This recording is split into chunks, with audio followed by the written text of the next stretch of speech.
Bismillah ar-Rahman ar-Rahim. The Islamic law of inheritance has invited a number of objections, and one of the objections, or one of the category of these objections, relates to the fact that Islam makes a discrimination between men and women. People who raise this objection generally say that Islam is a religion in which men are granted a superior status than women. And even in case of inheritance, people say that there are issues or cases in which the issue of men is kept superior than that of women. Thus, for example, the share of a daughter is half that of a son. And this is one of the objections which they raise, and I have tried to answer this in one of my talks also. A very similar objection raised is that there is a case which is mentioned in the Quran that the share of the father is more than the mother.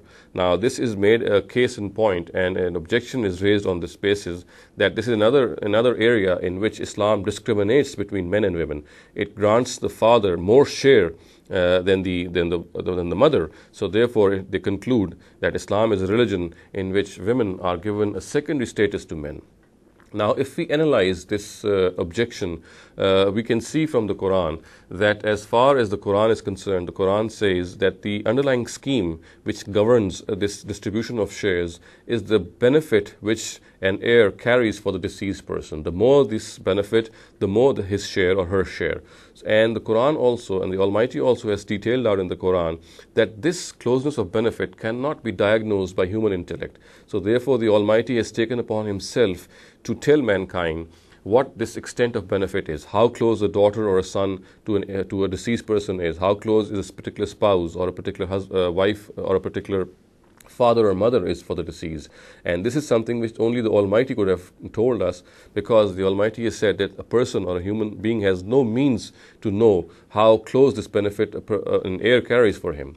Now, in this particular case, in which, as I said, the people who raised this objection, they say that there is a scenario in the Quran which says that the share of the father is more than that of the mother. Now, before I answer or try to answer this objection, first of all, it needs to be understood that the Quran has said that whenever a deceased person has children, or he has brothers and sisters, he has siblings, then the share of the father and the mother is equal. There is no difference. Each of them shall be given 1/6 of his inheritance. So therefore, first of all, and it needs to be kept in consideration that in general circumstances, when of course a deceased person would be having children and he would be having siblings, there is no discrimination between the share of the father and the mother. Each of them will get the same share, and that is 1/6.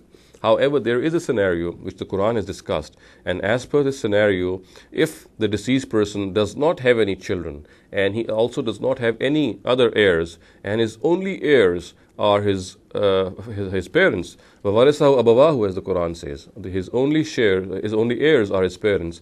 In this particular scenario, the Quran says that the father shall be given 2/3 of his inheritance and the mother shall be given 1/3. Now, of course, this is, as I said, first of all, is an exceptional case. And if we just deliberate on this case, we would come to realize that the benefit which the father carries for a deceased person, when that deceased person does not have any children or does not have any siblings, is understandably more, because it is a father who would be potentially more beneficial for this deceased person in this case. Mothers generally are not. And so therefore, on this very basis, in this particular situation, in this particular scenario, the father is given more share in this case. Now, as I said, this is not a general issue. It is not a general scenario. The general scenario, of course, is when people have children and they have siblings in normal circumstances, in general circumstances. In these particular circumstances, the shares of the father and the mother are exactly equal. Only when a deceased does not have children or he does not have siblings does any discrimination between these shares exist, and that is also understandable, because in cases when a deceased does not have children or does not have siblings, his father is understandably or potentially more beneficial for him. And so therefore, this discrimination or this distinction is only and only made in this particular case when he does not have any children and when he does not have any siblings. أقول قولي هذا واستغفر الله لي ولكم ولسائر المسلمين والمسلمات.